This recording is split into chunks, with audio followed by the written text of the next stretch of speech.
Wait for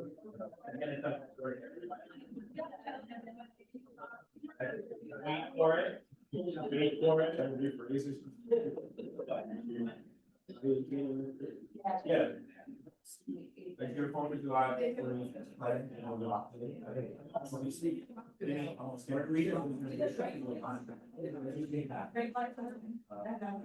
gonna get Cornell, but it come over there. Did you buy a proper sound system? How's it going? Really good. You should buy. How do I do this? Like that? This little sample goes by the sense of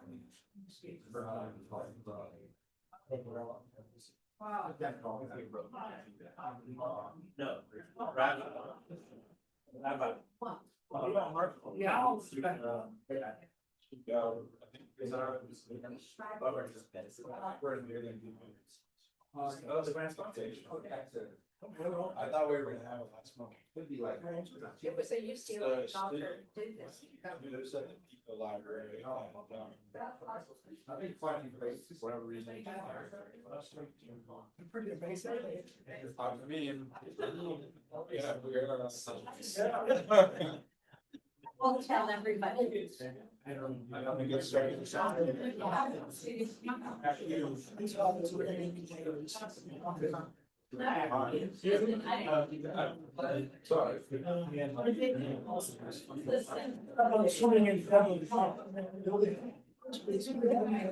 I know.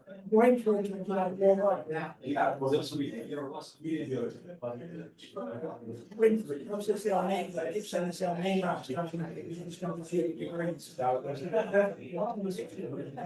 It's not kind of far.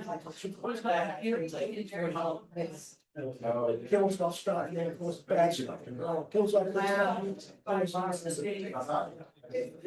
Either way, it's done. Yeah, that's what I'm waiting on. Yeah. Do you have a rhythm that's different lots? Find one that you get it. Either one. Each one. I said, 3/4 of the order of steak. It's actually. I was just saying. It did look like 70. Anything, no. Sure, yeah, still is. Over there, there's someone always. Was good.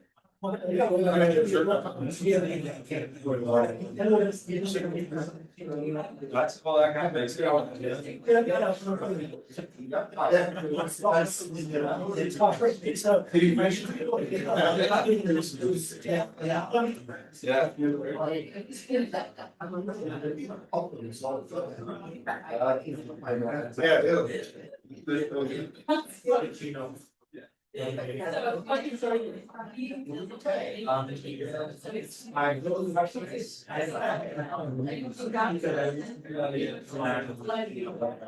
Like this, so they case the help. I like my dad. Yeah, so we're gonna start with building issues.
Can someone on online just confirm that they can hear us okay? I can hear you. Okay, thank you.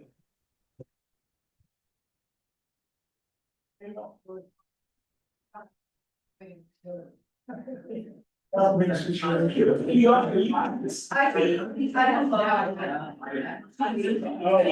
there's no shit. I'm a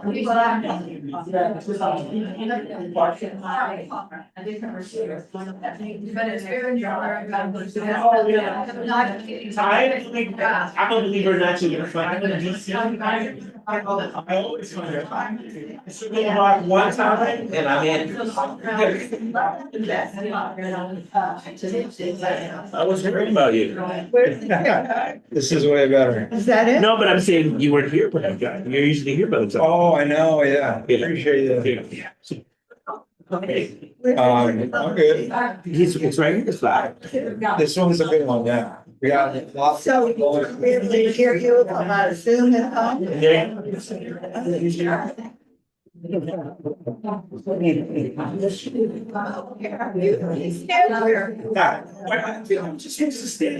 Oh, yeah, usually we have you can be wherever you want. You know what we will do? We'll So saw this one time right after COVID and I said, this is a good thing. Yeah. Whoever designed this was Oh, yeah. genius. I agree. How are you? Fine. Stephen? Would you call on me first so that I can explain to everybody what happened all at once? Totally. Okay.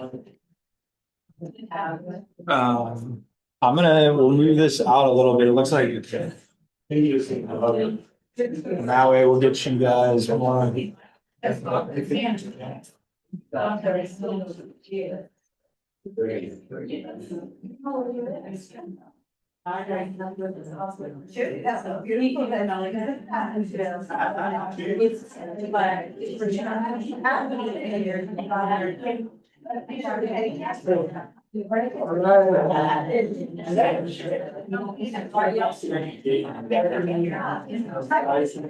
Hello, everyone. Hello.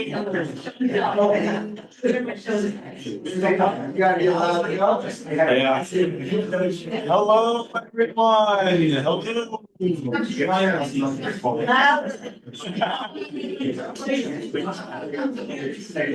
All right, guys, we're gonna get started here. Thanks,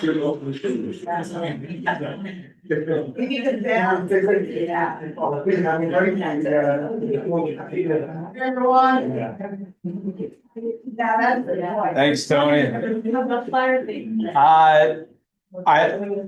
I hope everyone's summer is off to a great start. We've got a good agenda for everyone here tonight.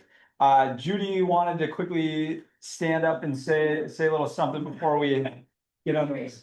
To all of you at once. That happened. I was not in a fight. There was not another person. So, I had a tiny bit of cancer removed from my nose. They sliced it off. And then they did plastic surgery to cover it up. And on Friday, I go back. And I assume they're gonna take all of this stuff off. So that's what happened. I am not in pain. I'm fine. So, thank you. We are going to have a great meeting. Love that. All right, well, with that. Please. Hi, everyone. I know she said she wasn't in a fight. You can see the other girl. I'm here all night. Okay. So we're not gonna go over the crime stats specifically, but I will say that catalytic converters are up throughout the entire city. But to combat that, we have our crime impact team that's already on that, and they're doing operations almost weekly to try to combat that for you guys. If you guys hear any loud noises at night, call the police and we'll investigate it. It's self-explanatory. I know we can't stop it all from happening, but if you guys hear anything suspicious and tools at night, call the police and we'll investigate it. Arrests, we're averaging about 100 arrests per week. Within those, again, the crime impact team is conducting operations to combat that, and then we have patrol doing all these arrests and stuff. Yeah. Sorry. So she said we're averaging 100 arrests a week since Chief Jacob has taken over. And year to date from last year, we are up 75% on arrests. And for traffic, I know that traffic's a big issue also, like running stop signs, speeding, texting, motorcyclists, things like that. So we have about 280 stops being conducted in 1 week and about 190 citations being given.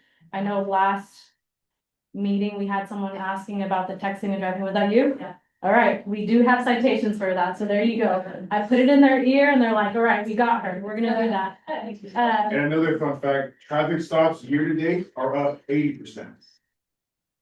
And if you can still find all the information on the Crime dashboard. crime Has dashboard. anyone used it? Awesome. Last time it was someone else who used it. We're gonna bring prizes for them. We're only gonna have to give one away. That's a great idea. Prizes next time. And don't think you're gonna get away with it, because I'm. We're gonna ask you a special question. Yeah. Okay. Traffic enforcement is continuing. Traffic enforcement is throughout the city. So our traffic unit consists of 4 motor officers, and they're working hard every single week. They're hearing your guys' concerns. When we come to these meetings, you guys tell us time, dates, and things that are happening in those areas, traffic related. We take it back to the unit, and then they conduct their operations. They have 3 DUI checkpoints coming up. We'll let you guys know about that on social media as well. If you guys want to stop by, say hello, maybe get the breathalyzer done to see kind of how they do. You guys can do that too. FIFA World Cup. I know someone here had a question. You might all have those questions. I have a list of events. There are about 11 or plus events going on from June 11th through the 19th. I'll leave it here with you if you want to pass it along. We are going to have 2 sets of patrols. So we're gonna have people on foot and people in cars, and my partner is going to talk about what that is going to look like on the SWAT side or anything about that. Okay, well, just the whole operational plan, it's been talked about for a very long time now, and now it's in effect. We have officers, like you said, on foot and in vehicles. And again, just to touch on it, when you see us walking around, we're tasked with, for any detail, if me and Isabel are partners and we're walking around, one of us have to have a rifle with us. So I will have a rifle slung, and we'll be walking down the promenade, walking down Main Street, walking down the beach. And that's just to prepare for anything that happens. So we're readily available to respond if we have to for an incident that occurs.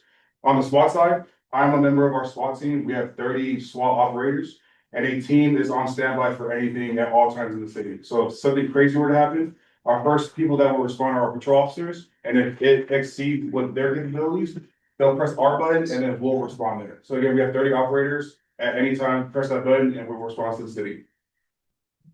Another fun fact. So last Thursday, we had police, fire, and 2 members of or teammates from The Rams. the Rams who competed in a steak eating contest, 72 ounces. He was a part of the team with the chief of police, and we beat fire and the Rams.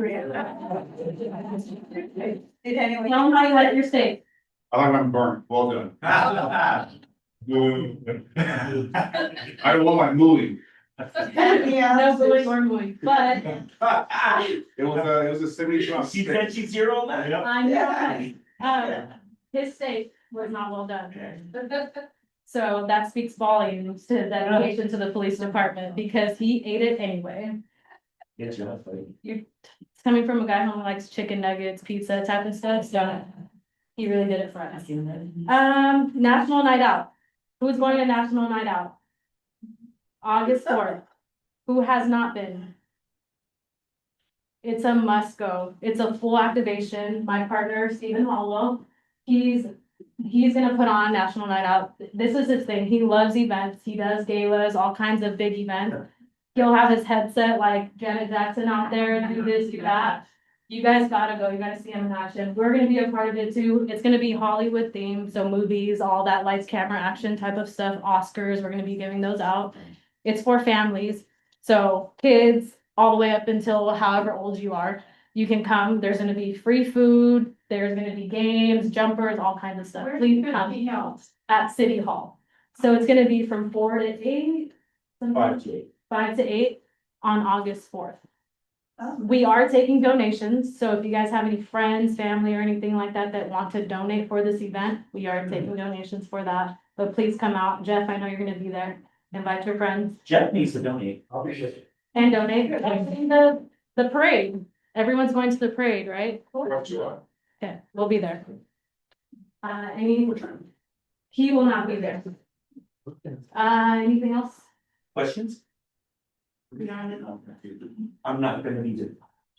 I have a question. He's gonna be traveling, doing his thing, yeah, personal. Can you speak to traffic enforcement during the World Cup? What should we expect?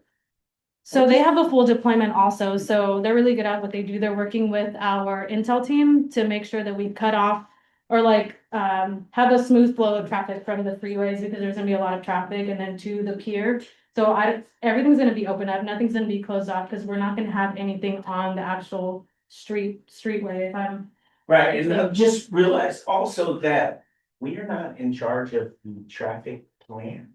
We are in charge of the enforcement. The traffic plan is supposed to be done by mobility in coordination with the police department. So it's supposed to be in Jason Cleaver and Colleen's wheelhouse. That's what they're supposed to be working on too. And that goes for all major events or any day-to-day. The Wayfair signs, all of that stuff. We really need to lean on, and this year, I'm going to be very vigilant before I leave, because you just reminded me of something that the Wayfair signs, the wayfinding signs need to No. say no fireworks in Santa Monica. Because every year I work the 4th of July generally, and people come here looking for fireworks, and there's no fireworks, and they just imagine, they've never seen it printed anywhere, they're just like, all right, I'm here at the pier, where are the fireworks? And I'm like, we don't have any.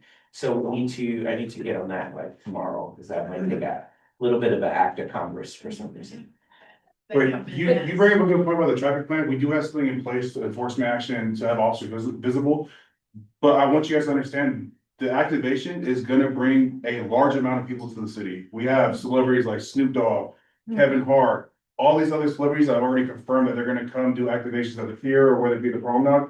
So this is gonna attract a lot of people to our city, which is what we want, right? But we do have plans in place. The biggest thing downtown, correct me if I'm wrong, I think a lot of the streets are gonna turn to one-way streets during the activation periods, which we were told that last week. Again, if I'm wrong, but I'm pretty sure we were told that last week. During activation periods, some of the streets downtown will turn into one-way streets versus east, west, north, south. Yeah, there's activations, Tongva Park, 3rd Street, on the beach, the platform area, so. Thank you. I know I'm really concerned about the mix of traffic at Bicknell and Ocean Way. And that general area. I walked the neighborhood with Peter James, right? And I think that's gonna be a mix for people and cars. He's the man with the bicycles. master plan. If you're working with Peter James, you're working with the right Well, person. He's in charge. I'm talking to you. He's not talking to me because I'm not the planner. I know everyone thinks because they see my face that I am the all-knowing. Sometimes we go to meetings and they're like, I notified this person, I notified this. If I didn't even know, I know what- thank you for the kudos, but I am one of 232 242. people. But again, to reach that, officers are being forced hired for these events, so it's not like we're running minimums, like you shall come to work. So there's gonna be plenty of officers within the city. It's your question. So, I'm wondering, how does one report, traffic improprieties? Yeah, what do you mean by that? I'm sorry. Well, I moved here a year ago Mhm. and I didn't realize I was moving onto the Indianapolis 500. With the traffic that goes up and down Barnard Way and they make so much noise and they go so fast. And how does one? You can, I do get this, I just wanna be realistic with folks, because I get this complaint in my neighborhood on this okay, side. And it's like at 3 o'clock in the morning, that people are driving and they're doing whatever. At 3 o'clock in the morning, I just wanna be super honest with you. People are working to preserve life. They're responding to DUIs, traffic collisions, robberies. And it is very difficult from 1 AM to 5 AM to do traffic enforcement. Because of the amount of officers that are in the city. They did a study. And the study probably should be that we're at 300 and some odd officers. We're not at that. So we have to have a realistic approach. If we have 10 officers working, it's gonna be difficult to have 10 officers working and doing traffic enforcement between 1 and 5 AM. That is not just a problem here in Santa Monica. That is a state of California issue. You have a certain amount of officers because a lot of people don't wanna work at that time. So you're running minimums or just a little bit above minimums to satisfy that. And honestly, that's what we have until we get to a number, not just here, but there's an officer shortage and Officer Pardo came from recruitment in the United States of America. And this general area, we are short. LA, just to give you a number, we are the highest we've ever been, but LA is at 8,900 and they're tilled for 10,300. Those are big numbers for a big city that is around us. That's bad. That's not good. So what that looks like, it's 2 to 3 officers per beat. That's very minimal. That's very. Share with the group. Put on low. Very minimal to cover an entire beat with only 2 officers, because if it's a high crime or something like a murder, a shooting, a stabbing, that's gonna take a lot of our resources away from other beats. And at that point, we don't have someone who's gonna be able to just attack that issue at that But can time. I just clarify? I'm not talking about 1 to 3 AM. I'm talking about daylight hours. Yes. With cars that have, whatever, they're souped up, they have really loud mufflers, there would be a team of 10 motorcyclists going down, making huge amounts of noise, there should just be maybe. So what we can do is what we do for all of our areas. I'm the mid-city Pico neighborhood, he's the beach, downtown area, she's your guys' NRO. Is if you have those concerns, email us, and we're very good with our traffic unit. I had some problems going on Cloverfield in Delaware. I told them they'll go out there during and to conduct the operation. So if something's going on, we just need realistic times. You can't say all day long. Between these hours, this is what's going on, and we can put our motor units and extra patrol in that area to address that. Yeah, we can make it a special problem if we have the problem time, but like again, we have to be realistic. If you see it at a certain time period, let us know. We had a person explain to us about the train and it was dropping the arm and doing something. We're like, what times? They're like, all the time. It's like, well, it can't be all the time because when I pass. So we need timeframes to help us out. Okay, so assuming that we have that information, who do we talk to? So if you have it in real time, it's happening right now and you want someone to come out and address it, you call dispatch and they'll have someone come I'm out. talking about a chronic situation. Officer Pardo. Reach out to me. I'll leave my cards at the table there and you can reach out to me with specific times or just a time frame. If Sure. it's happening on Sundays and you see loads of bicycles, motorcycles, then I'll say, hey, to my traffic unit, to my buddies over there, hey, on Sundays, this is happening frequently. It's a chronic issue. Can you go out there with your gun and, not this one, sorry, what is it called? The radar gun. Radar gun. Yeah, and write some tickets for her, please, because they did it for, what's your name? For Tess. Texting is her thing, and she was just wondering if it happens still.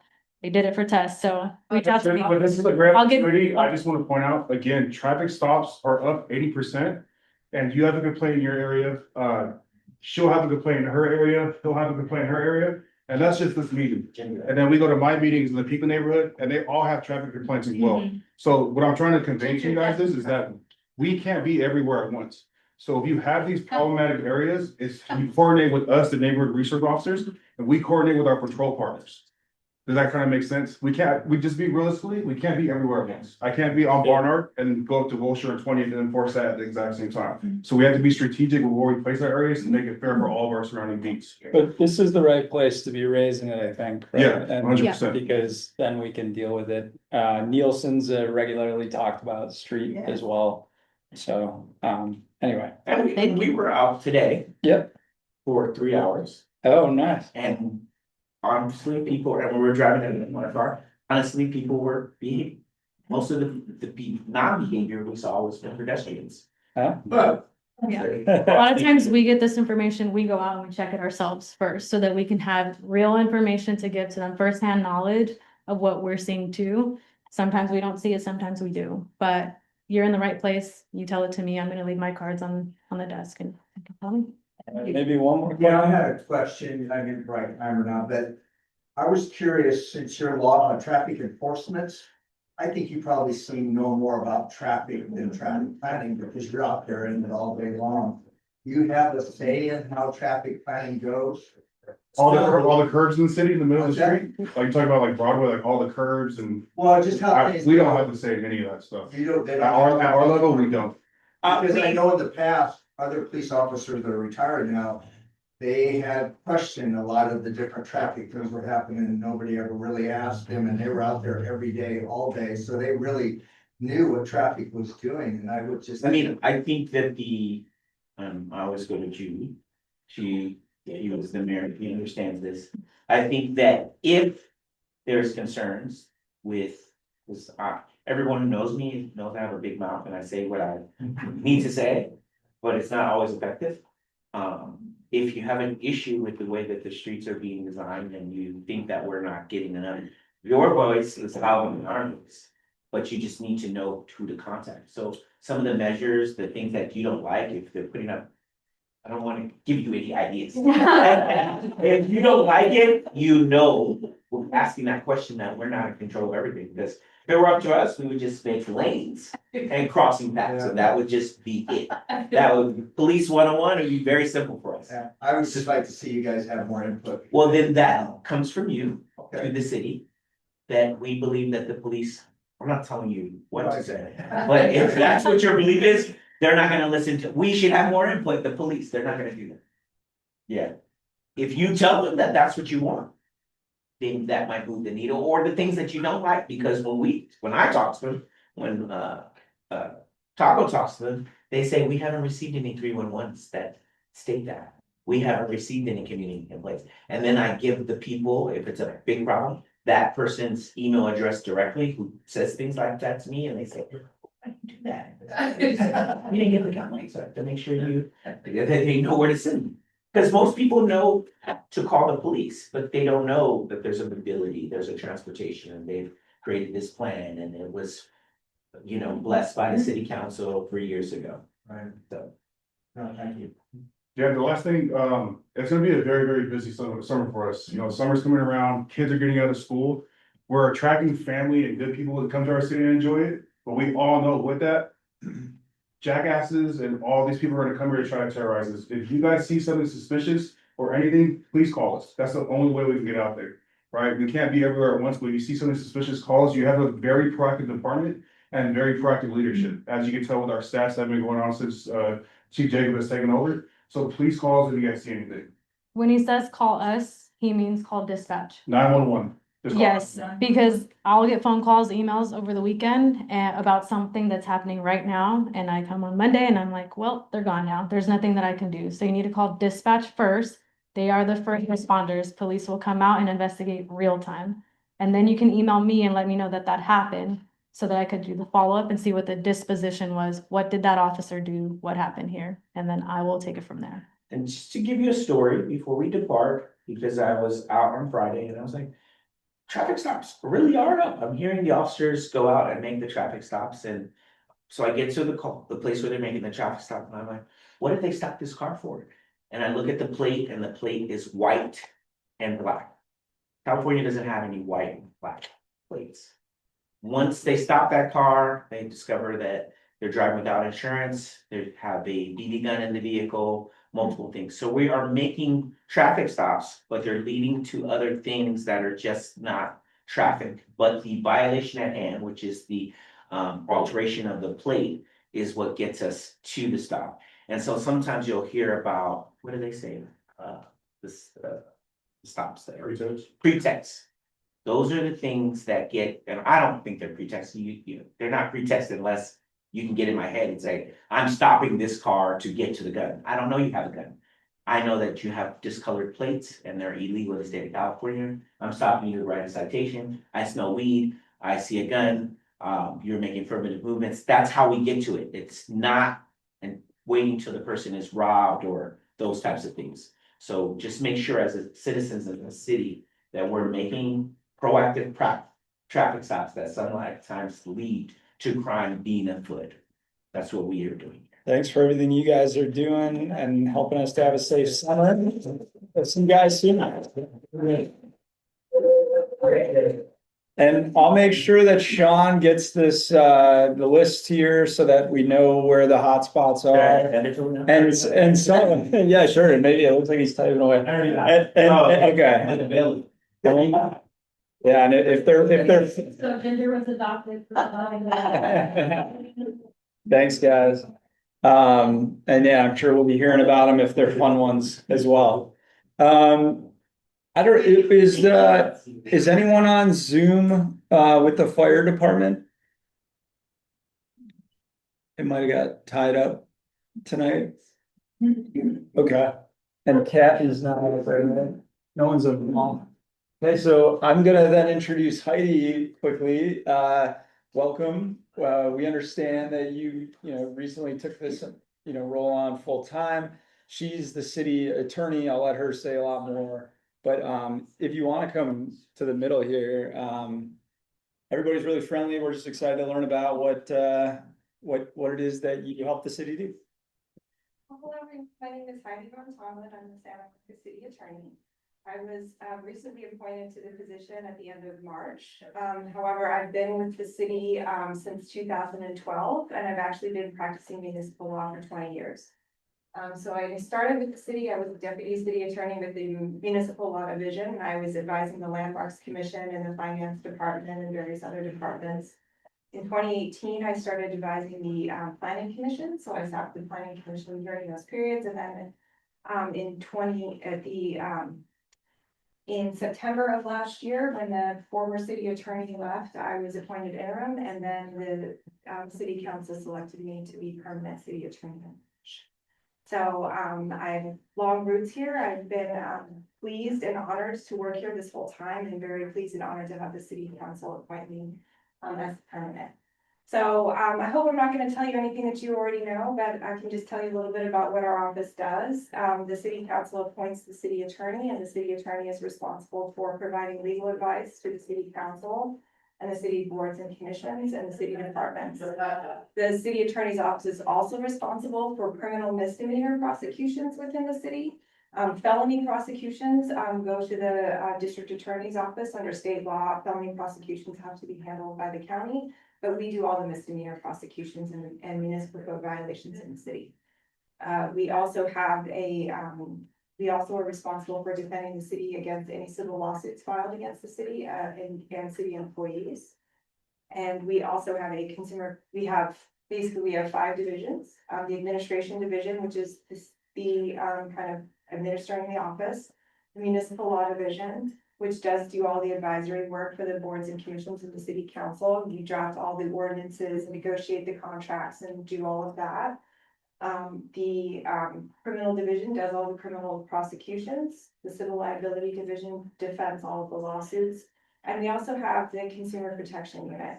You may be familiar with them. They do all of the tenant protections and consumer protections and fair housing, and also fair health and code enforcement as well. So that's kind of the overview of what the office does. But again, on a daily basis, we're here to try to help the city run and try to avoid litigation on the front end and try to protect it from litigation on the back end. So it's a little bit about what we do. I can go into more detail or answer the questions you have, but again, we're always pleased to help any neighborhood associations or any individuals with any questions you may have. Actually, one thing I should also explain is that our office represents the city as the entity and not necessarily individuals. So there will be some times when we do get inquiries and we are unable to answer them because, ethically we are responsible for representing the city. And so there's, legal ethics rules about us representing individuals. So, we're always happy to answer questions, but that doesn't mean that we can always represent individuals, but we can generally refer you to the right place.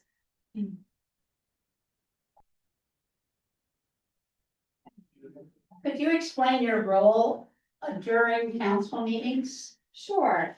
So our role during council meetings is a couple-fold.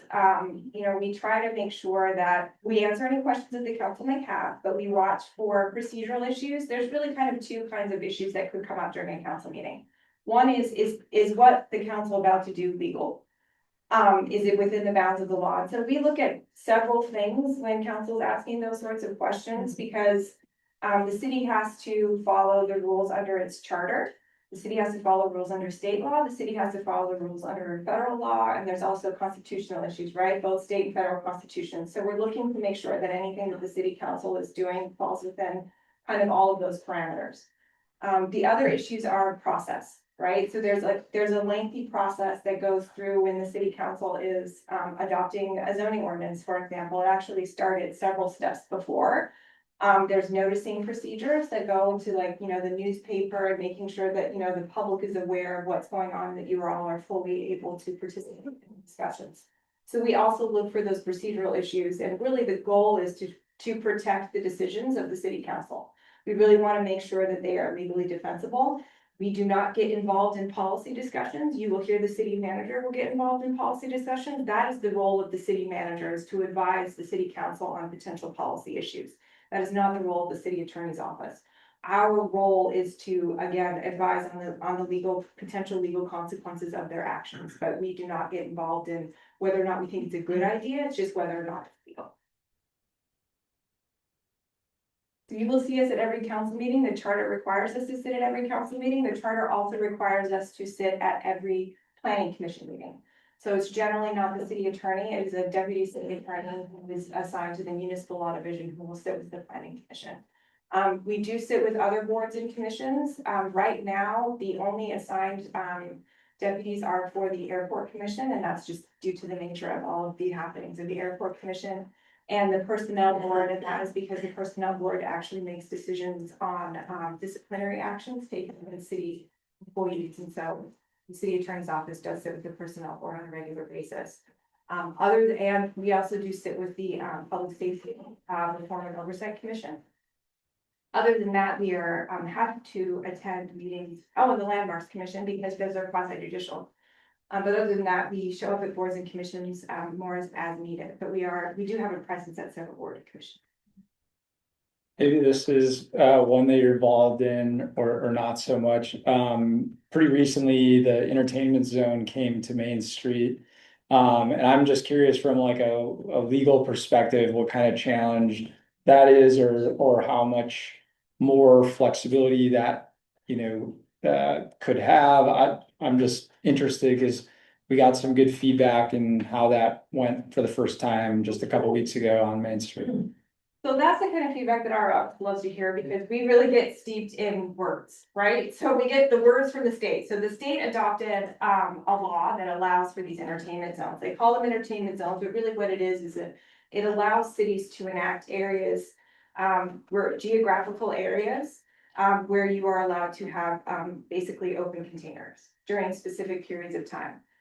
There are a lot of specific rules about it needs to contain a brick and mortar. You can't just have it like in a park, right? So it actually has to be attached to storefronts or restaurants, and these restaurants have to participate. It's voluntary for restaurants to participate, but there are rules around making sure that the kind of that you can actually, that it's enforceable, right? So you need to make sure that people know that everybody's over 21, that it's like, they've actually purchased from within the entertainment zone, and that they're not going into, for instance, on the promenade, there's been an entertainment zone for a while. You may have seen there are decals on the ground, and there's also decals in every storefront, because once you leave a restaurant or a bar with your alcoholic beverage, you are not permitted to enter into any retail store, and you're also not permitted to enter into any other restaurant or bar with that open container.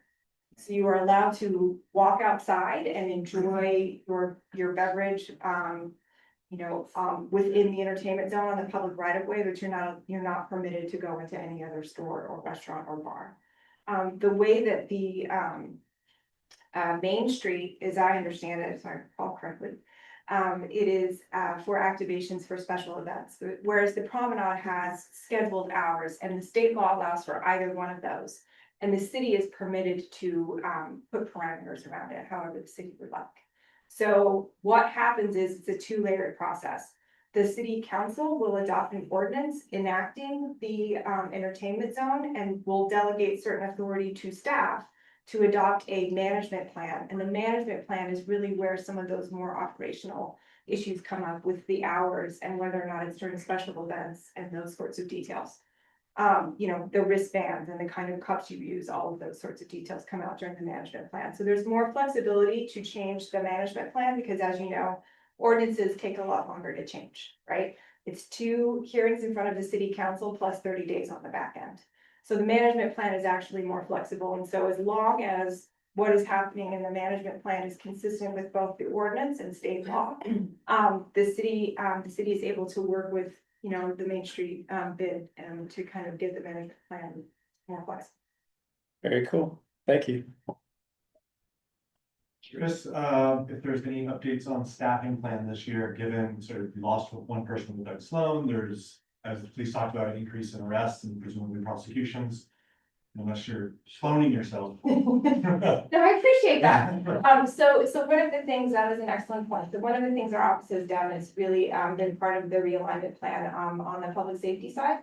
And you may have seen from the city manager's office that our criminal prosecutions have raised a nearly 90% rate of fileable cases. And that is almost double the cases that we have filed. We are looking at staffing on that front. We have added support staff to ensure that all of the criminal filings can get done, but it is actually, we were running before the realignment happened, we were running around 3,500 cases a year. And year over year, like over months, we have increased that to almost 100%. So we are looking at that. The city council, as part of the realignment plan, we have already added some staff into the criminal protection unit. The criminal prosecution unit, and so we are definitely part of the realignment plan with respect to that. Yeah. With the discussions that have been going on with the coastal commission, is your group actively involved in them, or do they come back and say, here's what we've got, can we do this? Sure. So it depends on the situation, but a lot of times our office is heavily involved, as these communications evolve. So staff, generally is the lead on these sorts of negotiations, but we do keep track of them, and we are definitely in the room as these policies do get developed, so that we can kind of help work with staff to kind of flag issues and help shape things. I mean, one of the things that we have tried to do in a municipal law division for many years is work very closely with departments from the beginning of kind of projects and ideas that they have. So they don't get very attached to ideas. They work on them for 3 months and then come to our office and they're like, doesn't this sound wonderful? And we have like a list of reasons why they have to rethink what they've done. So we really do try to work with people from the beginning on that so that we can kind of collaboratively come up with a plan that meets the city's policies, needs, and is legally defensible.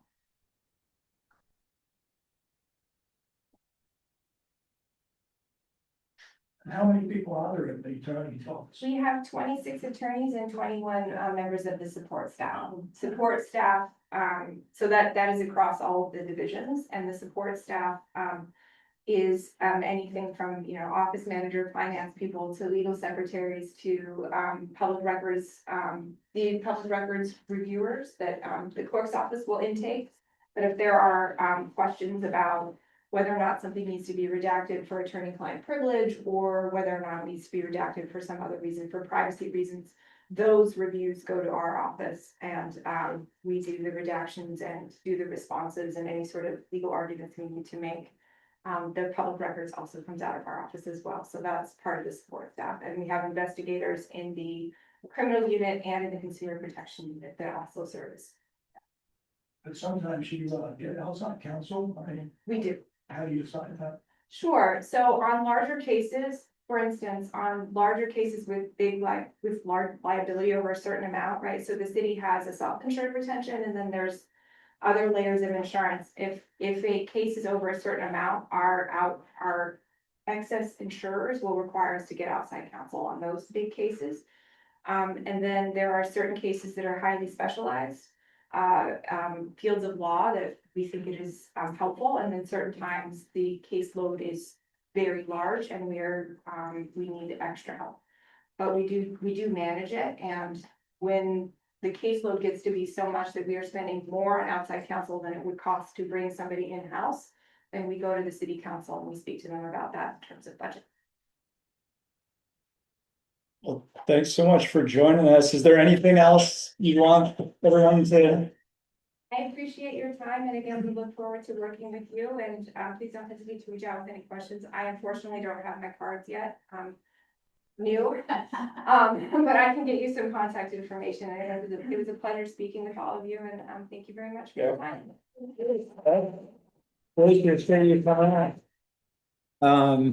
Hopefully interesting to expand your understanding of all the things that happen at the city and what Heidi and her team do. With that, I think we start to move into some of like our board topics. There are a couple, actually, I'm saying this and forgive me, I know that one of the agenda items that we wanted to cover is, are you Barbara by chance? No? Did Barbara's right here. Here she is.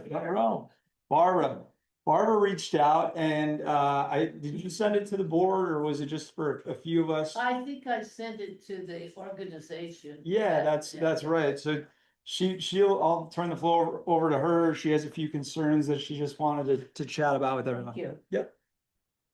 My name is Barbara Wallace. I live on 6th Street. And I'm here because I have a big concern, and as do other people on my street, but nobody likes to get up and speak in front of a group. So I'm a former principal and teacher before that, so I'm used to speaking in front of people. Along 6th Street, it's between, I'm talking now about the specific area between Pico and Ocean Park is where the school is. And about 2 years ago, I think it was, before they actually started all the reconstruction on that school, they repaved the area. Now, the reconstruction is all finished, the building itself looks lovely, but the street is terrible. It's potholed, and I don't know, there's a list somewhere of who's going to get, resurfaced first, what a list of whose turn it is. And if that's the case, then I'd like to know where we are on that list. My husband and I moved into our house on 6th Street in 1998.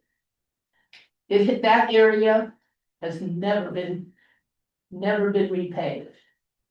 And it's not as bad as it is right where the school is, because the school is where all those big heavy trucks came to deliver what they had to deliver and take away what they had to take away. And it's like it was never done before. And it had been. But along farther on where I am, between Hollister and Bay, to my knowledge, unless it was done while we were away on vacation, it's never been repaid. As a homeowner, and I assume all of you live in Ocean Park, when people drive around to look for a house and they see a potted street, and they see the fact that people are driving very fast, and it's a 20-mile-an-hour speed limit, but most people will be around 5 o'clock are going double that it's dangerous, and they may think twice about whether they want to look at this particular area. So it's something that I thought was of concern to all of us. Having been in education and being a principal, if I went to the Board of Education and asked them about something, they would listen and then they would say, well, we'll take that under advisement. And that's all you ever heard about. But if a whole group of principals went and complained about some safety issue that could be put the district liable, just as we were explained to here tonight, because they hadn't kept it up, then they might pay much more attention. So that's why I'm here tonight, is to try to get our board to begin with. If we have to get into all that petitions, we shouldn't have to. It's obvious when you drive along the street how bad it is. Now, I personally have walked Sixth Street beyond Ocean Park. I walked Fourth, I've walked Third, I've walked Second. The other streets could probably need repaving. But I don't see the potholes. I don't see the fact that these streets are not, as Sixth Street is sort of a thoroughfare for people who don't want to go on Lincoln. Now, many people take Fourth, but Fourth is in pretty good condition, at least as far as I can see. But our street is not. And they're coming in from Pico or from Lincoln and driving Sixth Street to Ocean Park or maybe to Rose to go east or to go south. And it's dangerous with the streets in the condition that they're in. And I think ultimately the city could be held responsible Yeah, for not taking proper care of our area. I'm appreciative for you bringing this to our attention. I'd like to start because a lot of these folks have had similar situations or might know how to like navigate it. And maybe, I don't know if that's what you were gonna chime in with, John. So I'm really concerned about the streets, right? I've been working with the city for a long time. I didn't know Sixth Street was full of potholes, even though I lived on it once, long time ago. So that's interesting. So I'll take a walk down it. So it's basically from Pico, how far south do you have? I walked all the way to Ashland, but the worst part, in my opinion, is right by Pico and then by the school. So up by Grant. No, the other area from Ocean Park up Oh, to Ocean Hollister. Oh, That's where it's the worst. That's where the trucks were. But none of that street, at least since 1998, has ever been redone. I am a lawn bowler. And on the lawn bowling green is at Wilshire and 25th Street. I have seen them frequently repaving in that area. And my guess is it's because that homeowners group is quite forceful in what they expect done in their area because of their property owner, selling and buying property. So I just want us, because we're a mixed group of apartments and condos and single families, we tend to not maybe be quite as vocal as some other parts of the city, and it's time they looked at what we need to. So I have been doing that for the last 7 months. Trying to put pressure on them to invest in the infrastructure here. You heard me ask about the mix of people up on McNell and Ocean Way. I think it's dangerous the way the streets are. I've walked the streets with, the assistant city manager. So, it's a lot of it's capital improvement and it's funding. We haven't been in any of those cycles, but we're trying to get into those cycles. So we can started to have money spent down here because a lot of the neighborhood hasn't had that attention for a long time. So I for one have been working on that. So that's a good connection for sure. Anybody else have ideas on? Yeah. If you go pothole, you go to 311, they're gonna fix it. I mean, if it's a dangerous pothole, they will fix potholes. But as far as street paving goes, they have a street paving plan. I mean, comes out of the capital improvement budget. They plan it for the whole city. It's 20 years of roads. I mean, they only do it once every 20 years or something. And there's a list. You go on the city website and you can find exactly when they're gonna do it. Have you It's tried not gonna change. the 311 idea? Have you tried that? That might be a good one. Well, let's put it this way. I didn't want to get into, I'm leading a crusade here. I wanted to bring out to the organization that we as Yeah. a group Yeah. carry a lot more weight than me. John can do that. Did you try Public Works?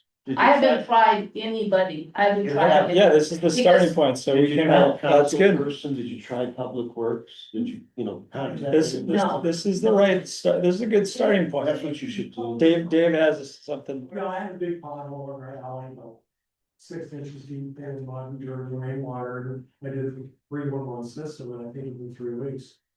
Really? It came out and fixed it. There you go. If you file a 311 complaint, they document it over the case, and then you do respond to it. for lights too. Why would I have to do it when it's so obvious to, when that's. It's the ones that have the squeaky wheel that notice. Well, exactly, exactly. They respond in time. And the thing The is, school- today, he calls for everyone in the neighborhood because they won't do it. Well, you know, the lights out, as they did, you call for the light. So I mean, this is somebody has to take it, and we have a very, we've been in our house for 50 years. We've seen it once, get paid in front of. Interesting. So, I mean, a lot of these folks are engaged in these issues, but like, first of all, if you are passionate about this, we'd love to get another member that, you know, wants to think about the neighborhood and improvements and all those things.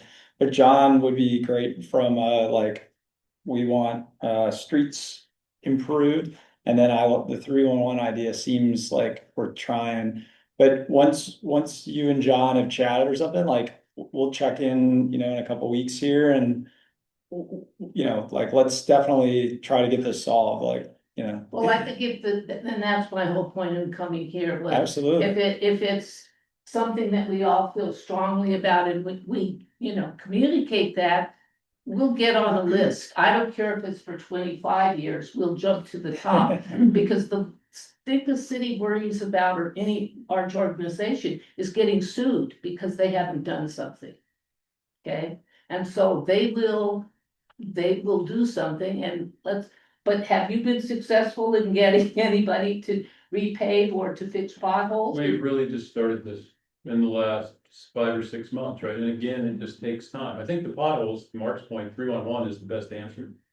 And you know, all the students in this neighborhood they're under stress. You know, they haven't really been maintained that well.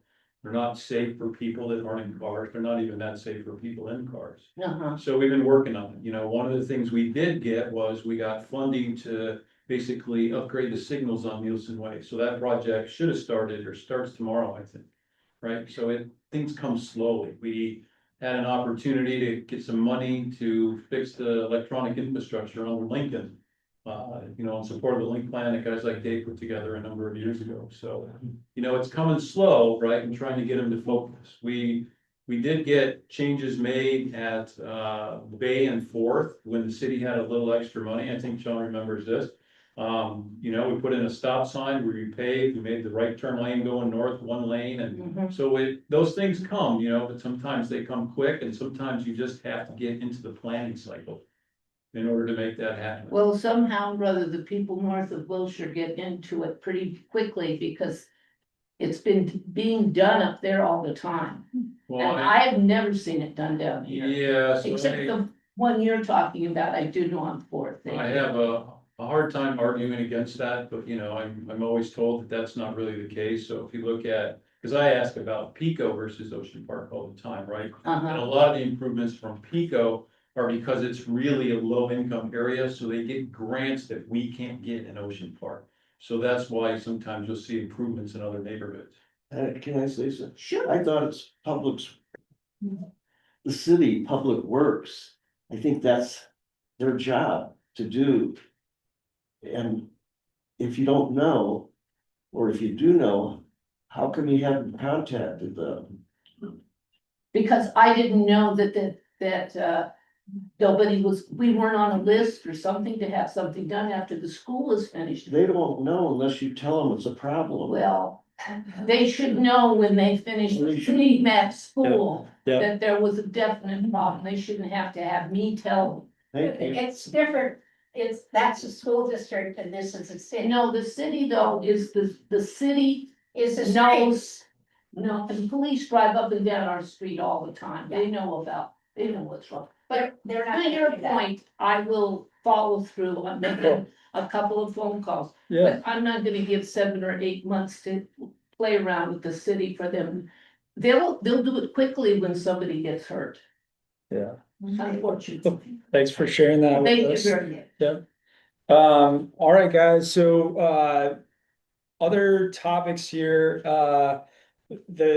We got an email, just so that everyone knows, boards and commissions are actively recruiting new members. There's a list of them. It's online. I think Sean has included it in the newsletter. But that deadline is coming up. I think it's like, is there 10 more days? I want to say it's like, okay, something. So if that's of interest, check it out. Let's move on to some events here. Tess, how did the barbecue go? We had the chili cook-off, yesterday. With 200 No. people there and for No. time, she gave $1,000. And there was nobody there from the board. Thank you, that's not entirely true. We had about 25 people, we had 3 contestants for chili, 3 for cornbread. We had gift certificates for each of the winners, friends with photos, and then again. Gift certificate to bread and butter. So I guess we had some board participation. Who won? The turkey chili. Yes, turkey chili, and her name's Erica, and then Margot Parker won cornbread. Was that number C? B. B, oh yeah, B. But again, this is a classic type of event, so we had a nice time. It's our second one. And then on June 24th, we're partnering with the JAR again, which is a national nonprofit that kind of strikes up conversation through art. That'll be at the Church in Ocean Park again. We have a good arrangement with them, but they are opening their space to us, because we are bringing the neighborhood itself together. So that is in line with their goals. And then we're gonna kick off we have the book club, of course. Lucy? Yes. How's that going? Excellent. Good. Very good. Good. Intergeneration. Yes, love it. And then we're gonna have the summer picnic series at Hotchkiss Park. That'll be every other Thursday from 5:30 to 7:30, starting July 9th. And that's very casual. It's just, no food. You can bring your own food or not. It's just to get to know one another. That's it. That's awesome. And okay, so that was the one event here, and then it doesn't look like Hunter made it. He was gonna talk a little bit about the entertainment zone. Sean, did you want to comment on that at all, or did anyone else? Nothing negative to report. Like, I don't know how many of you all checked out Main Street during Monopoly a couple weeks ago. Went off without a hitch, had I think 12 Main Street restaurants and bars participate. And looking to do it again at summer solstice on June 20th. Potentially at the 4th of July parade on July 4th. And maybe do a couple tests, a farmer's market later this year when we're on Main Street. So, Yeah. And Judy, you're on some of those calls. I don't know if you were on the one today. Anything else to report from Main Street stuff? I know solstice is coming up quick. Yes, mostly they were evaluating the last event. So, yes, the solstice is coming up and it should be very interesting. And of course, everybody can go. And with Monopoly, you have to kind of sign up and pay. But solstice is everybody. And hopefully we're gonna have a booth. Yeah, That right? That's exactly where I was going next. Okay. If there's interest, right, we've been offered the booth that we've had the last several years on Main Street. The one thing that we'll want to do is get folks that can help put it up, take it down, and then staff it the day of. I could definitely put in a few hours. Maybe just by a show of hands, is that something that, okay, we've got 3, 4. Yeah, yeah. Okay, so it seems like we got a lot. That's great. I mean, I was half serious asking the question because I think we should absolutely be there. And what I can do is start to organize the emails to make sure that we get, folks staffed up, and yeah, I think that'll be an awesome event. And that will be the first like official street closure entertainment zone, I think, so. For a long time. Yeah, and then I'm sure we're gonna talk about the Fourth of July. That's the main event. I'm getting there here. Yeah. On the May, on 20th, is that who runs that? Is that, the Main Street. Main Street Association? Yeah. Okay. Yeah. Is that a paid sponsorship? Oh, right. So we talked a little bit about that. A few folks were gonna have lunch with Hunter next week and try to determine, what basically happened was that Jenny made the ask for some money. We had traditionally given money at the end of the year. And so we were just like, hey, let's get a agreement together about how this is gonna work for the year. And so we're gonna hash out those details. And then I don't think they need like the $250, next week. Like it was kind of originally presented to us. But we're gonna continue to kind of grow that partnership with the Main Street Business Improvement Association. You know, They're gonna want to. yeah, well, actually, like Hunter seemed like maybe we didn't need that, if I'm honest. Yeah, because well, so I think that like examples where we are marketing it, that certainly has hundreds of dollars worth of value. The Santa, event that we always support, we like did some thinking and we're like, well, are they like members? Are they, supporting us? So it's just kind of like, I said, if they need the money, we'll give them the money, right? Like we support what they do, we're partners. But also. Motion?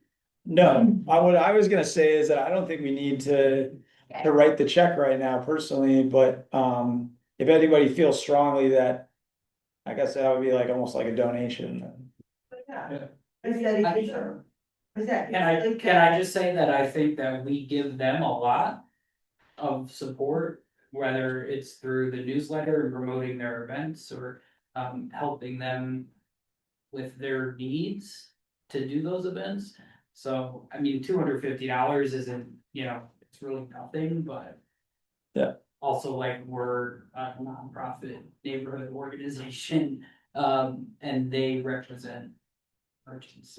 Yeah, no, you're right, because like I did the math and we said, okay, so if we're gonna give, I think it was actually like 300, it was either, it might have been 350. So, okay, 350, if there's 4 of those events, are we all of a sudden committing to $1,400, every year to support them? Well, I just wanted to make sure that we weren't, going down a slippery slope. So we're gonna have a conversation and I'll bring this, what I'm hearing you guys say is we wanna continue to support them and we will. I'll come, yeah. 250 or 300, never more than that to Main Street. Right, so yeah, so we're on the same page. I think we're on the same page. We have such incredible abilities as the Ocean Park Association that they should be paying us. They don't wanna pay us, that's okay. And we can find people that will pay us to do the same types of events. So I think, we're in a position where we shouldn't be giving them any money. If anything, they should be giving us money. They can't make money when we drive this amount of people to their event and something's off. Yeah, I mean, us having a booth there and manning it is to increase the membership, right? Yeah. Which directly benefits them. Like the more people we are interacting with, the better. Yeah, I think we should be strong partners and continue to be that, right? And so, yeah, that was the money. We're free information, because when we do the events, right, there is no information, so it turns into us, those of us that have worked it, so. Yeah. Again, I'm like, not gonna.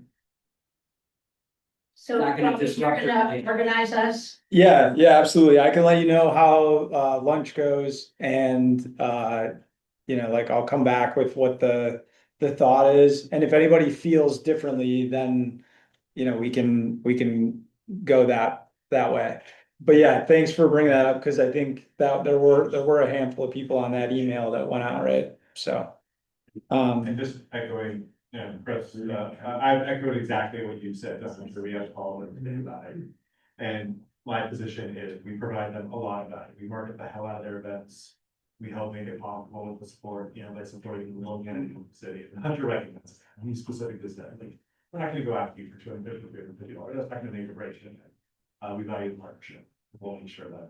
Hunter's easy. Yeah. This is helpful. All right, so then the main event. Oh, wait, sorry, okay. Well, that's also a main event. Because the weekend of the 20th is so busy and all the soul, I mean, I make music the day after. Because it's always on the 21st, I can't help that. It's an international event that's been going on for 40 years. Starting in France, so I continue it, so I'm gonna do it again. Basically, to Ocean Park Boulevard to the beach on the grass, we'll have live music from 1 till 6. And also the following week, we'll have our first beach come out. On Sunday, the 28th, for the Giveaway Adopt a Beach partnership from 10 till noon. Anybody wants to participate? You get what I say here? Yeah, you need. Oh, yeah, I could use help to make music, there's a lot of stuff in both ways, a couple times. If anybody wants to help me produce the show, jump in and be part of a set of hands or something like that. And I need a canopy too. I can't believe it. When is music, is it the 21st? And that's a Sunday, It's Sunday. Yeah. okay, I'm just gonna put it out there, I've been helping with all the events and setup, and I've done Make Music with Music LA with Dave, for a couple of years, I'm out of town that weekend, really bad timing, but. I'm not gonna be there for either of them, so I know last year, like, I couldn't help Dave because I was doing, Solstice and, he could definitely use the hands, so if you have some friends, maybe, if you can't do it, that they take some effort to get all that stuff set Yeah, up. and Dave, primarily you need help with setup and takedown, not like throughout the event as much. It's kind of like when a deer shows up there, we keep an eye on the deer, somebody was watching here, so doesn't disappear. Yeah. And loading stuff back and forth into the car at the back end. And what are the times you need most help with? I like that, I have a 12 by 12 canopy, maybe have a canopy there around 11. Somebody to help set it up, and I can start wiring the whole thing together. It's Sunday, that space is doable. Yeah, well, it's not reserved, I mean, the city knows we're doing it. Yeah, so it's all other people Sunday, that's pretty crowded, I'm saying, actually somebody, it's been there for the last 5 years. In the city, cultural affairs and arts, they all know that that's happening, they're providing material. What time will it start? 1 p.m. until 6. we should probably just put the pickup or the, we'll put that on the same sheet and then, we can get that out to maybe everyone Yeah. on the newsletter and see. But yeah, we'll make sure that you get some help, so, Okay, okay. yeah. And thank you for spearheading those, as, everybody else is as well here. The adopt the beach thing, that's, we can do that on 10 years. We have 2 or 3 certificates from the state saying that they notice us. Yeah, that's awesome. Let's see, big, better turnouts, not hard to get people picking up stuff off the beach on Sunday. Yeah. So, go ahead. so Solstice is on Saturday, the 20th. Why are we closing Main Street Sunday, the 21st, in the middle of World Cup fever? That's what we've been trying to do. Could you bring that up to Hunter, please? Yeah. So this was, I think it was over the winter, they kind of like laid down their perspective that the 1-day events were what the things that they could make profitable. But I'd be happy to bring you into that conversation, because I think, or go ahead, Sean. I'm gonna say, and business owners are, a lot of them are not tolerant of a full weekend closure. Like it's food and beverages places make more money, other businesses report less money, and so What's That's a touch itself for 2 days over one day. What's the north end barrier, do you know? I know. I don't either. Cause remember, Ocean Park now goes all the way to Colorado. Yeah, I mean, we should think about, maybe we could influence the Day of the Dog to extend further and, you know, we. Sure, yeah. But anyway, I think that that's an interesting idea, and it was a conversation that we had. I was like, well, we can do the weekends, why don't we do the weekends? But, yeah. Dave? Did we have any more conversation about the farmer's market coming out on Main Street? Yeah, let's do events, and then we'll come back to that, cause I think that's definitely a good one. Jeff, come on up. Fourth of July parade. Woo. We're gonna move it to a Thursday this year. So we're just gonna bring the parade out in the middle of Main Street and just stop and walk around like they did at the Rose Parade, and you get the view of floats. Just gonna do it, hang out. We had some mayors. The mayors, everybody could hang out. Scheduled like always on Main Street, from City Hall down to the edge of San Monica. Although there's the push now to turn it around again. I don't know where that's going. I'll find out this week if we're gonna keep it the same direction or flip it around again.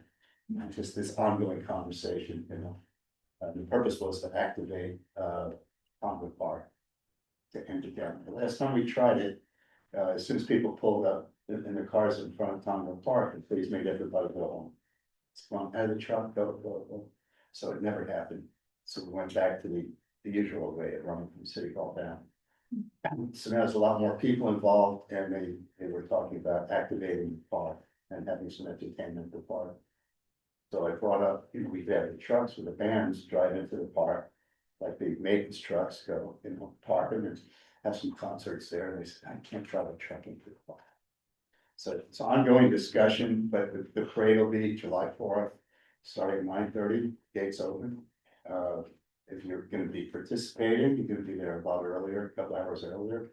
If you're gonna drive, you gotta be there between 6:30 and 7:30. Especially, I'm just telling you because if you have friends that are gonna be there, be in their cars. UCLA is gonna be the title sponsor. And Walter Garabi. Next year it's gonna be USC. I can tell them yet. We're gonna have the USC marching band. Wally Garabi, I don't know if you've ever heard of him, but he was running the emergency room at UCLA. They asked if he could be the grand marshal this year. So as long as they're the title sponsor, we said yes. But we're really celebrating 100 years of Route 66. And we're trying to, if you know people that have old cars, by all means, come to hurry up and sign up for this. You know? And we're also celebrating our country, 250 years. A lot of people ask me, yeah, but California wasn't a state back then. We're gonna have it anyway, regardless. You know, we're not gonna have the big ships coming to the harbor like New York, but it'll be fun. And I think there's gonna be a lot of people showing up because of Route 66 and UCLA. You know, so far the response has been really good, you know, and I don't know, maybe you had a birthday cake? You still had it? Yeah, I think so. You had a big blow up birthday cake. And had the open truck, you know, with the birthday cake on top. What if people like recognize it though? Because we had the best one last year, so. That's the birthday. But it's for- Well, it says more about your competition than you. Right, you gonna drive, he just wanted to drive, was that she would drive it? Would drive. I don't think it'll be here. I don't think it'll be here. 4th of July, 7-1. If you know anybody wants to drive, you know, a truck with a band in the back. I don't know if I need it, but I always like to keep a list of people that might volunteer to do that, so keep it in mind. Any questions about it? Oh my God. Sean wants to know if all the former presidents are gonna be out in this. Yeah, of course, we'll have the open truck with a band and you could hang out there. Is political scheme, so you should keep your crazy. You know what, it's a non-political parade. And we always have challenges during the parade, you know, people running for office want to put that. Last year, our friend Bill Brock said, Bill Brock, mayor, retired. So, and you got. He's running again. I know. Nope, nope. Running. That was paperwork. Please announce. You only run when you file your paperwork. Well, he says, Shortly. The city is definitely planning a big event in Tonga Park that day, so I don't know if you know or not, but. Yeah. They've announced it, starting 11:30. Yeah. And to try to tie in, so Exactly. if it's feasible to flip the parade around to end there. That's right. You know. So I had that idea years ago because the solstice parade in Santa Barbara, as the last float passes, people leave the curb and they walk behind the last float and they go into their big community park in the middle of town. I thought that would be great, especially because 90% of the people in the city don't know what Tom Park is.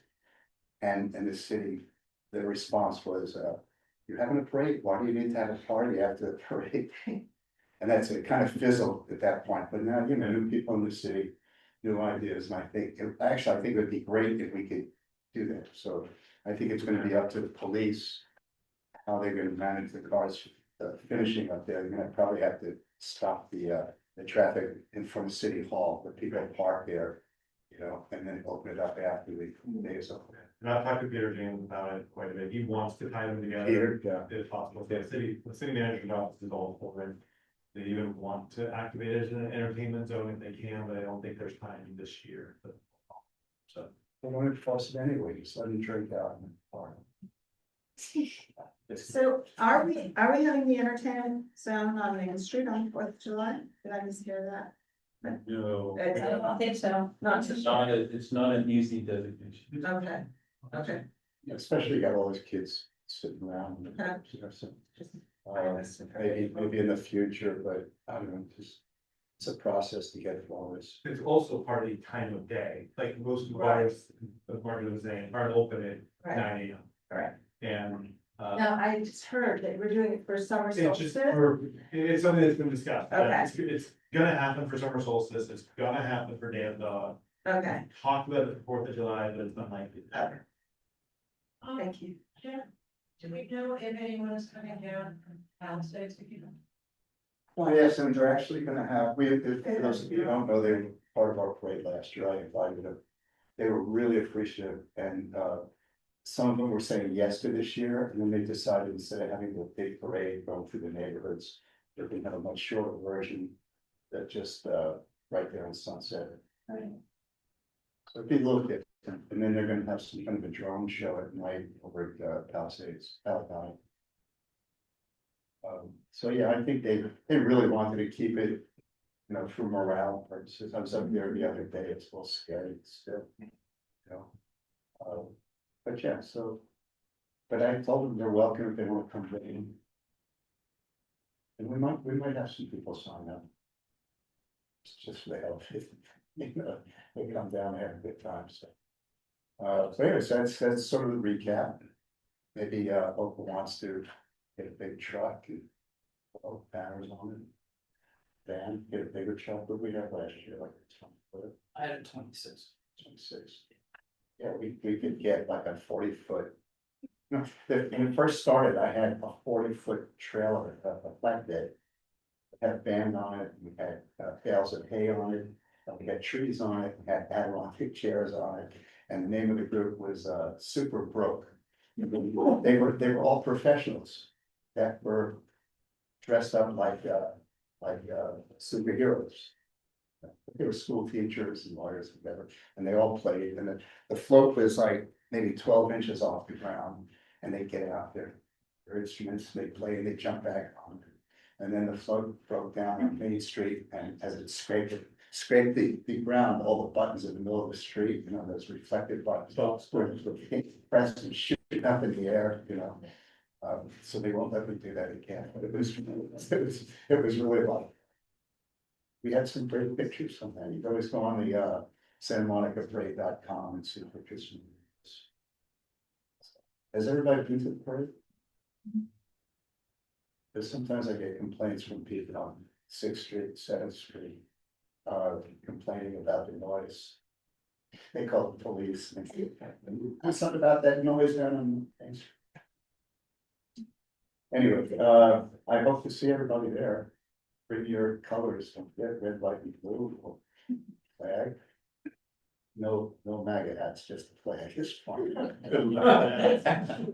And we do it, the concern this year is gonna be also, I don't really want airport to park and house them. Because they'll start getting into this head.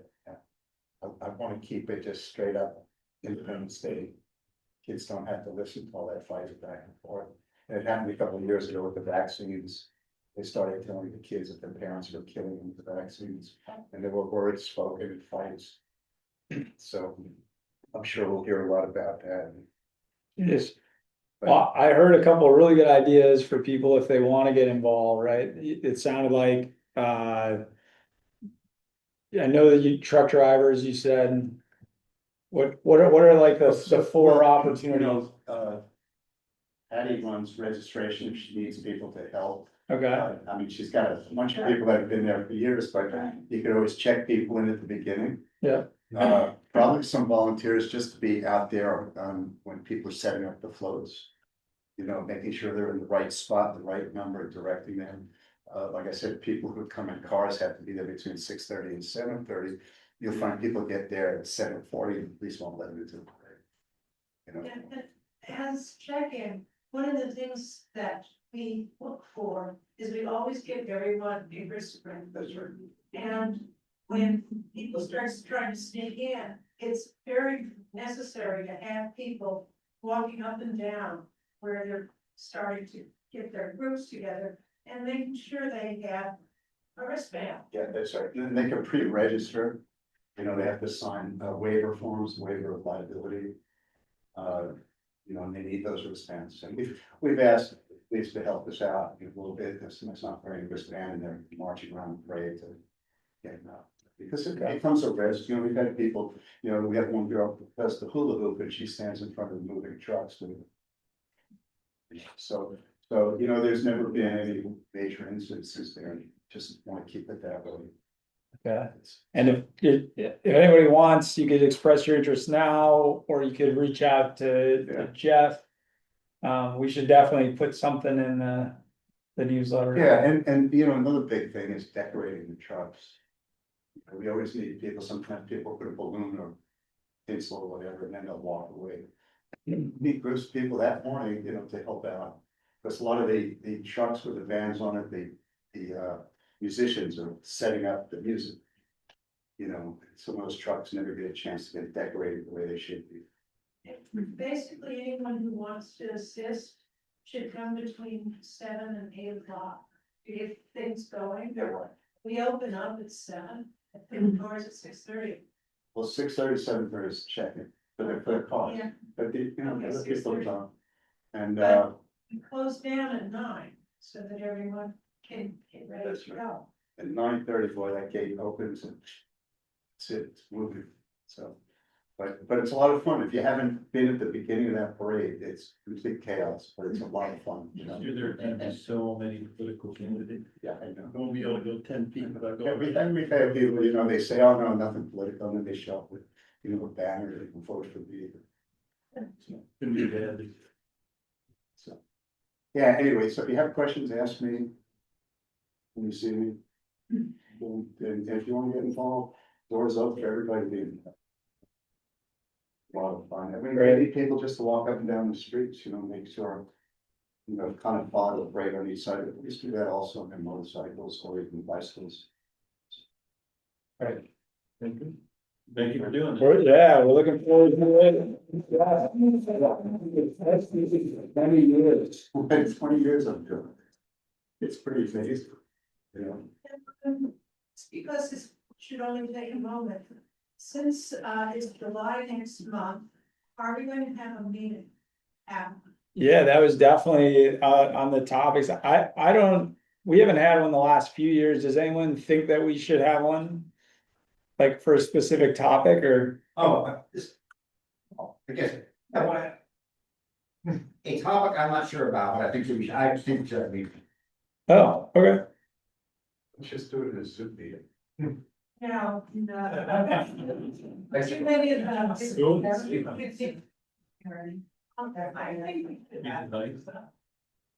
So be the Monday after It's in my calendar on the 13th. Is it? Okay, I mean, we definitely could have one, we haven't had one the last few. Oh, we have? Some years we have, some years we don't. Okay, all right, so we have one kind of idea to have a meeting, go ahead. Okay, we I got- think that too. okay. Let's to have a meeting. Ginger thinks so. All right, What day is that, July? It's the 13th. So, second Monday. We have a forum. okay, perfect. Then we don't need to vote, we just have a regular monthly meeting, right?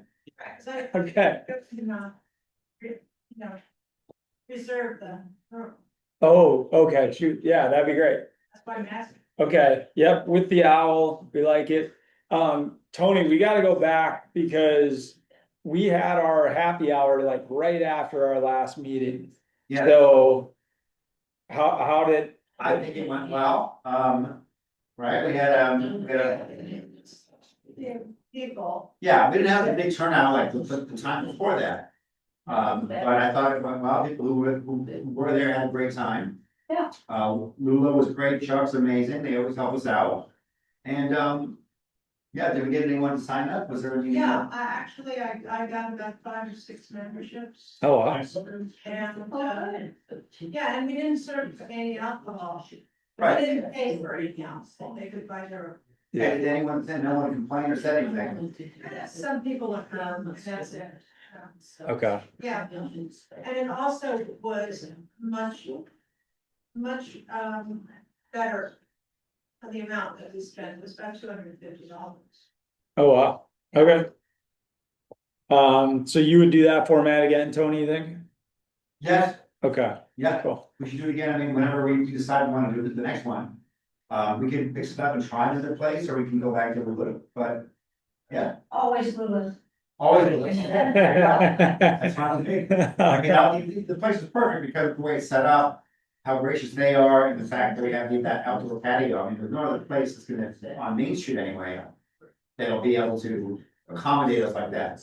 Right. I don't think, I don't know, maybe the library allows them in their little back room, but they had to accommodate us like Lula does in terms of.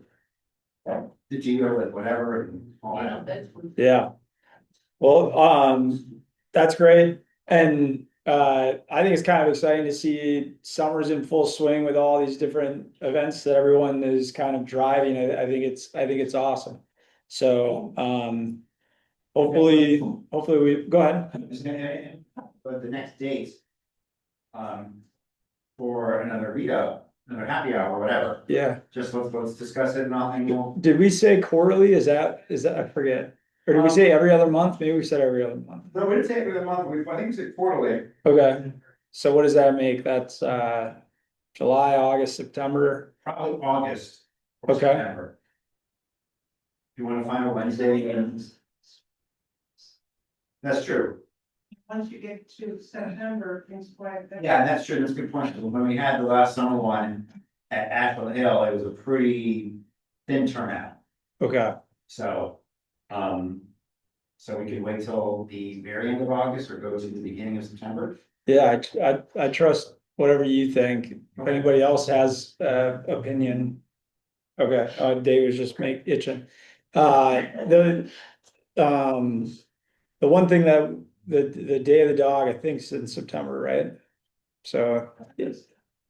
Never mind, then, yeah, whenever you're feeling. Okay, so those are events. Anything communications, OPA connects. How are those going? Going good? Okay. All right, I need to make one of those soon. And then for the newsletter, anything that you wanted to bring up, Sean? Rolling, Okay, just click on the ads when you see it, it gets paid every time. okay, I'm sorry, So that's good to know. Click on the ads in every newsletter, it gets up to $2 just for clicking on it, free money. No, sure, we don't say, don't talk about it. The newsletters. Can I borrow your phone? You don't have to actually put your email in the end, just click on. Okay, so then the next topic that I had on here, farmer's market. So Dave, you brought it up and Carla was here. It looks like she's, She anyways. okay, she slipped out. So yeah, we did get that email, from the gal that was just wanting to, ask about whether it had been discussed that the market was gonna be on Main Street. Is this along the lines of what you wanted, you just wanted to make sure we talk about it? Oh, the Marion Hall letter, Yeah, yeah, I mean, do we have an opinion, or we have a consensus, if we agree or disagree with? Bringing the farmer's market out on Main Street, it sounds like we're gonna definitely lose the parking lot at the Victoria. so the one question I asked, so like, if I interpreted his response correctly, I think the Victorian owns that, like, at least the driveway.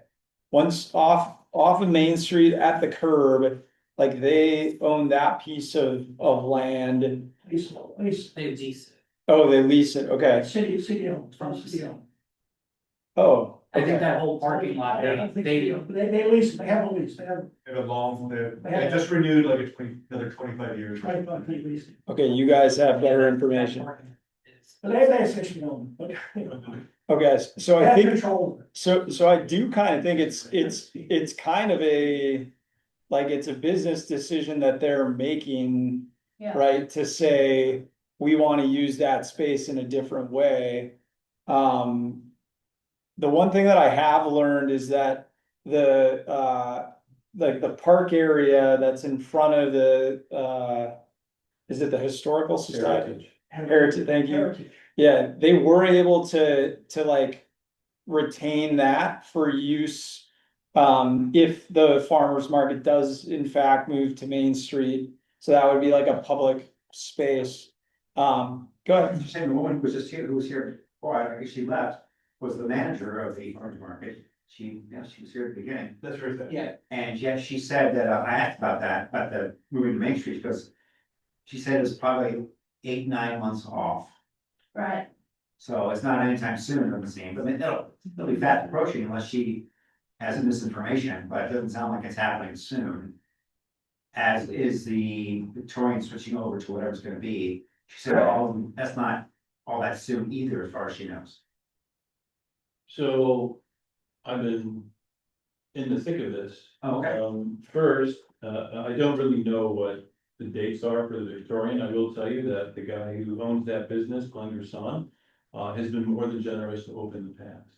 If we just say, hey, we're gonna use the parking lot and the entryway on Sunday mornings, he's probably gonna say yes, because he's not gonna care, it's not gonna be open, right? Right. So he's that kind of guy. In terms of moving the farmer's market into the street, it's going to happen. There's too much and too many people behind it. The driver for that is economic development, right? We want people to come. We have talked about making it 100% a family event, right? That's the whole idea behind it. People seem to be into that. We want to use the easy designation because if you come out for breakfast, maybe you want to have a mimosa with breakfast. Carla, and I think a lot of us support the whole idea of farm to table to be able to serve hot and food and, right? And then the more space we have for kids, it'll be like what it was like in the past.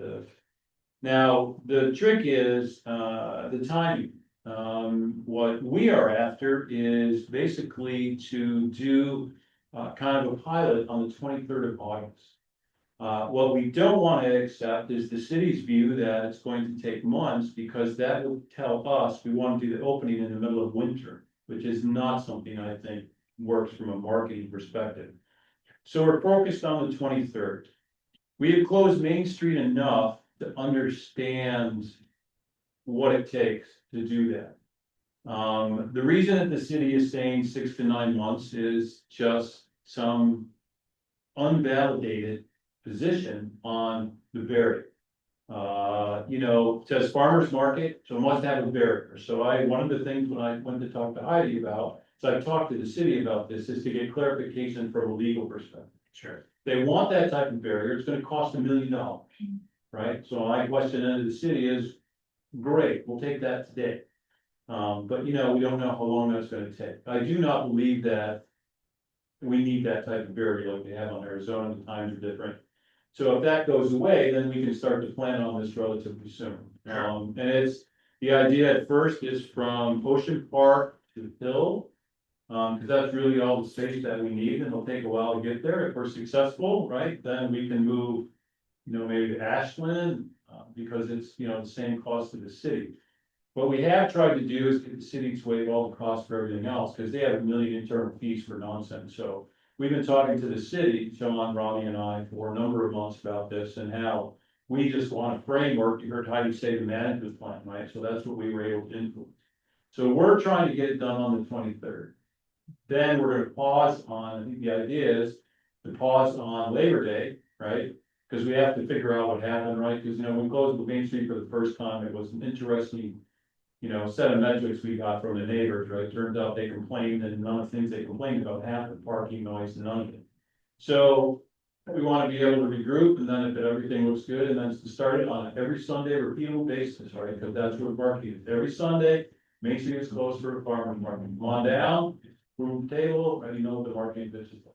So that's where we are still working with the city to make those decisions, but we at OPA are really focused on the 23rd for the first. And the closure, people, you know, I saw 4 AM to 4 PM or some fantasy number somewhere. The closure really will be from probably 6:30 or 7 in the morning on Sunday, probably until, you know, the whole thing will end at 12 or 1, then the street will be back open. It should all be able to be done relatively quickly. We have another organization that does events, the ones that are doing like the closures on the promenade doing events. So the guy behind that, the company behind that has volunteered to help us with what takes place on Main Street, right? Because you know, we don't need the easy designation, he's got a mobile liquor license, and there's different ways around. So that's really what we're after. So that comes. Who's we? We? Yeah, you keep using the word. Yeah, me, Sean, Robbie, most of us. Hopefully, On the board. Well, we should ask Dave though, like, so Dave with what Mary's email. Good point here. Okay, I just was curious where we were at that whole discussion. okay, got it, yeah. And other than that one email, I don't think we've heard any negative feedback on it. Everyone has been positive. If you have concerns or negative, we do want to hear. I think just from my perspective, right, like I've been involved with the farmers market, folks for the last 6 years. I think it's a lot of work to make the change. It's necessary because that parking lot's not gonna be available. The owner of the Victorian, like, they're gonna be doing construction. They need that lot to stage construction materials. So I think everyone understands the need, like you can't be in that space anymore. It's a lot of work to make the changes. So like, I understand some folks might wanna move as quickly as possible, but like every single farmer has to go get a new health permit to operate at the farmer's market, because it's now gonna be a different address, it's a different setup. So there's a lot involved, and people also, farmer's market, they've got, you know, 3 managers and maybe 6 part-time employees to do that whole street closure and do all that. Takes a whole lot of people, and it takes time. Like, look at the market on Wednesdays. That market ends at 1, they clear Arizona, probably by 2:30. And they have a full team on Wednesdays. The Sunday market, literally it's Carla and 2 people. Right, so I think it would be really helpful if OPA pushes the city to dedicate more resources towards them. I think the market on Main Street could be really good. I did mention to John as we were walking over, when I ran into him, January is actually a busy time at that market, so it's not the worst thing in the world to start. In January, everyone has their New Year's resolution, so that market actually does well in January.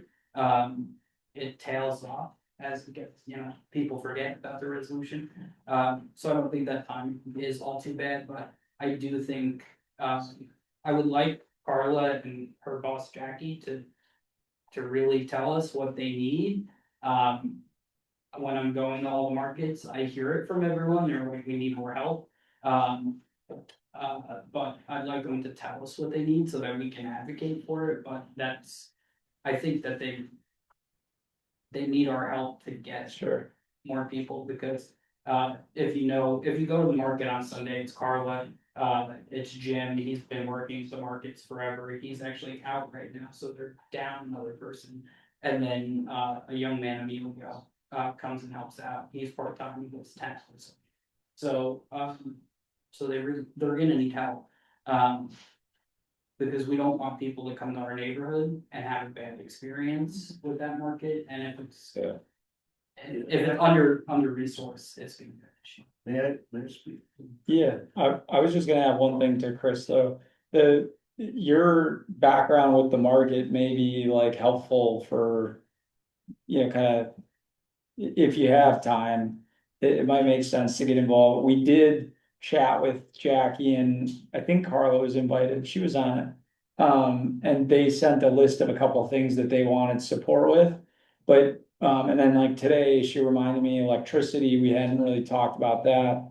But she has like some cool ideas too. So anyway, if it's something that you want to get more involved, if anybody does, like, John's been, in a positive way, pushing hard, I think, to try to keep, this progress of things. And sorry, go ahead.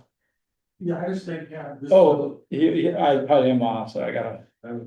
But If you guys you three, I assume you're, of course, coordinating with the farmers market people, the organization. And I assume, I don't hear too well, I assume they're going to lose their space there. Is that the case? yeah, it's the Victorian space. Just tell me, is yes or no? Yeah. Yes. And so you're trying to help them find another space. Yeah, right there. They're gonna. But you're trying to help them. It's find already another known space. what the other Excuse space is. Excuse me. No. So, who are you coordinating with in the city to find another space? The head of the farmers market program for the city. So we were on a call with them last I week. can't hear you. The head of the farmers market, the person that runs the farmers markets. Well, they're separate organizations. They're not part of the city. They are associated with the city. I believe. Who in the city are you trying to make change No, of they're- location? The city manager. Talking to him. But I know, so the farmers market is part of the city's economic development division, they actually report into. I imagine this goes to public works. No, it goes to the city City manager's office. The city manager's gonna make the change. The office. Have you explored the parking lot between Main and Nielsen? Because That's good. Because you're dealing with flow traffic. Yeah, no, it's a good idea. Dave, you're up. Yeah, I was just gonna comment at the discussion, just hearing about the discussion just now, actually, I learned a lot of information that I didn't have before, it actually kind of opened my eyes up to how this process is going, so. I appreciate the time we spent on this. Okay, cool. Do you want, and if you want to be part of it, like I'd love to. Okay. I think it's a great idea. Okay. Can you answer the question? Did you explore using the parking lot between, what is it, Main Street and Nielsen? Yeah. Why did you choose that? That's their space as well. The whole. Whose space? Victorian. Huh? The Victorian. No, let's talk after. Space, I'm talking about the parking lot, He's talking about where they have the meters. the public between- parking lot. Oh, Behind, yeah. sorry, okay, or like Well, next to it, but you guys can talk out. Do you know what I'm talking about? Yeah. Could you answer that? Have you explored that? we should definitely ask, we'll Huh? ask, we'll talk about it. so the problem with that, Mitch, is that you can't remove the parking places without permission from the coastal commission. So it's really a non-starter. Now, if the state approves SB 1740, then we will have that option. Otherwise, it will take a year for them to make that So decision. if you're talking about, going to the coastal commission about removing, the parking there, I understand that. That's a bitch. Have you explored the idea of, eliminating the traffic flow down Main Street? Yeah, we're That's already the in issue. front of your house. Huh? I don't wanna talk about that, I'm talking about the traffic flow going down Main Street, that's obstruction of traffic. Yeah. All right, Tony, did you That has to be managed. you had a comment as well? No? That has to be managed. Okay, I thought you I had, can't hear you, he's talking. okay. Okay.